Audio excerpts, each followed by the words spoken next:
Au nom d'Allah, le tout miséricordieux, le très miséricordieux. Alif, Lam, Ra. Voici les versets du livre et d'une lecture explicite. Le jour du jugement dernier, les mécréants voudraient avoir été musulmans, soumis. Laisse-les manger, jouir un temps, et être distraits par l'espoir, car bientôt ils sauront. Or, nous ne détruisons aucune cité sans qu'elle n'ait eu un terme fixé en une écriture connue. Nulle communauté ne devance son terme, ni le retarde. Et les Mécois disent, « Ô toi sur qui on a fait descendre le Coran, tu es certainement fou. Pourquoi ne nous es-tu pas venu avec les anges, si tu es du nombre des véridiques? Nous ne faisons descendre les anges qu'avec la vérité, et alors il ne leur sera pas accordé de répit à ces impies. En vérité, c'est nous qui avons fait descendre le Coran, et c'est nous qui en sommes gardiens. Et nous avons certes envoyé avant toi des messagers parmi les peuples des anciens, et pas un messager ne leur est venu sans qu'ils s'en soient moqués. C'est ainsi que nous faisons pénétrer la mécréance dans les cœurs des coupables. Ils ne croiront pas en lui, le messager ou le Coran, bien que ce soit accompli le sort traditionnel des anciens.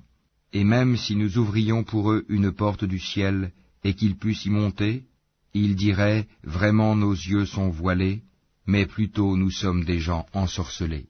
Certes, nous avons placé dans le ciel des constellations, et nous l'avons embelli pour ceux qui regardent, et nous l'avons protégé contre tout diable banni. À moins que l'un d'eux parvienne subrepticement à écouter, une flamme brillante alors le poursuit. Et quant à la terre, nous l'avons étalée et y avons placé des montagnes immobiles, et y avons fait pousser toutes choses harmonieusement proportionnées. Et nous y avons placé des vivres pour vous, et placé aussi pour vous des êtres que vous ne nourrissez pas. Et il n'est rien dont nous n'ayons les réserves, et nous ne le faisons descendre que dans une mesure déterminée. Et nous envoyons les vents fécondants, et nous faisons alors descendre du ciel une eau dont nous vous abreuvons, et que vous n'êtes pas en mesure de conserver. Et c'est bien nous qui donnons la vie et donnons la mort, et c'est nous qui sommes l'héritier de tout. Et nous connaissons certes ceux qui parmi vous ont avancé, et nous connaissons ceux qui tardent encore.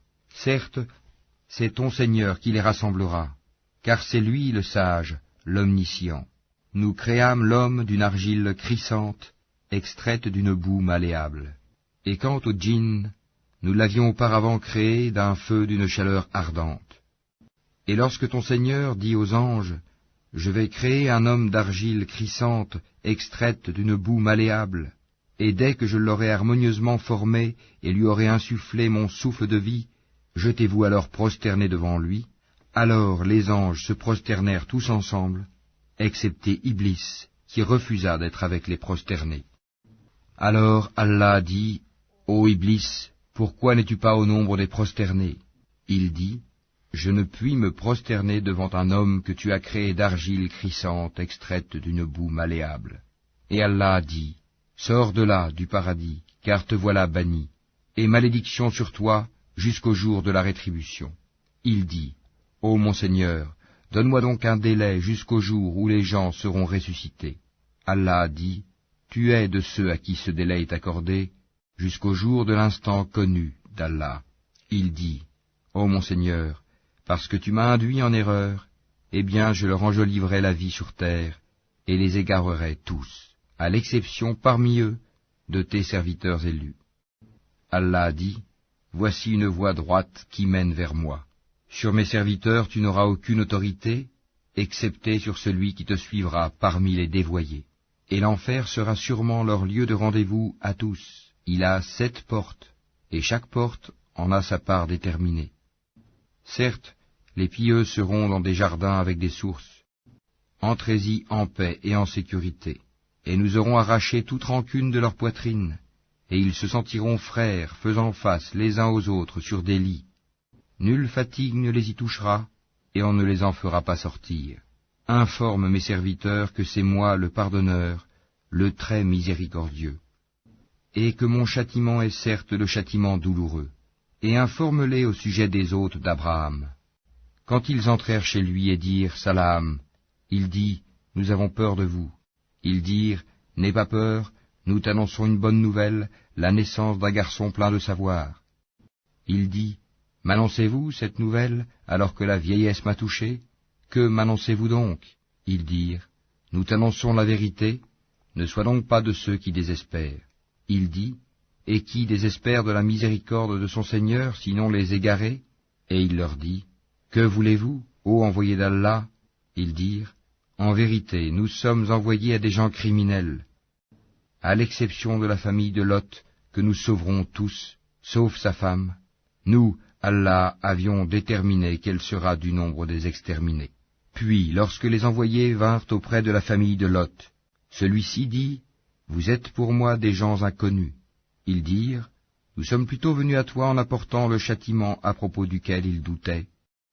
Et nous venons à toi avec la vérité, et nous sommes véridiques. Pars donc avec ta famille en fin de nuit, et suis leurs arrières, et que nul d'entre vous ne se retourne, et allez là où on vous le commande. Et nous lui annonçâmes cet ordre, que ces gens-là au matin seront anéantis jusqu'au dernier. Et les habitants de la ville, Sodome, vinrent à lui dans la joie. Il dit, ceux-ci sont mes hôtes, ne me déshonorez donc pas, et craignez Allah, et ne me couvrez pas d'ignominie. Ils dirent, ne t'avions-nous pas interdit de recevoir du monde?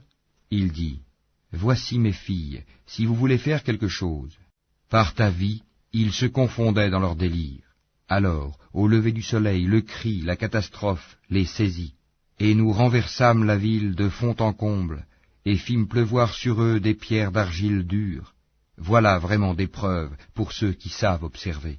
Elle, cette ville, se trouvait sur un chemin connu de tous. Voilà vraiment une exhortation pour les croyants. Et les habitants d'Al-Haïka étaient aussi des injustes. Nous nous sommes donc vengés d'eux. Et ces deux cités, vraiment, sont sur une route bien évidente que vous connaissez. Certes, les gens d'Al-Hijj ont traité de menteurs les messagers. Nous leur avons montré nos miracles, mais ils s'en étaient détournés. Et ils taillaient des maisons dans les montagnes, vivant en sécurité. Puis, au matin, le cri les saisit. Ce qu'ils avaient acquis ne leur a donc point profité. Et nous n'avons créé les cieux et la terre et ce qui est entre eux que pour une juste raison. Et l'heure, sans aucun doute, arrivera. Pardonne-leur donc d'un beau pardon. Ton Seigneur, c'est lui vraiment le grand Créateur, l'Omniscient. Nous t'avons certes donné les 7 versets que l'on répète, ainsi que le Coran sublime. Ne regarde surtout pas avec envie les choses dont nous avons donné jouissance temporaire à certains couples d'entre eux. Ne t'afflige pas à leur sujet et abaisse ton aile pour les croyants. Et dis, je suis l'avertisseur évident d'un châtiment. De même que nous avons fait descendre le châtiment sur ceux qui ont juré entre eux, ceux qui ont fait du Coran des fractions diverses pour créer des doutes. Par ton Seigneur, nous les interrogerons tous sur ce qu'ils œuvraient. Expose donc clairement ce qu'on t'a commandé et détourne-toi des associateurs. Nous t'avons effectivement défendu vis-à-vis des railleurs, ceux qui associent à Allah une autre divinité, mais ils seront bientôt. Et nous savons, certes, que ta poitrine se serre à cause de ce qu'ils disent. Glorifie donc ton Seigneur par sa louange et sois de ceux qui se prosternent, et adore ton Seigneur jusqu'à ce que te vienne la certitude, la mort.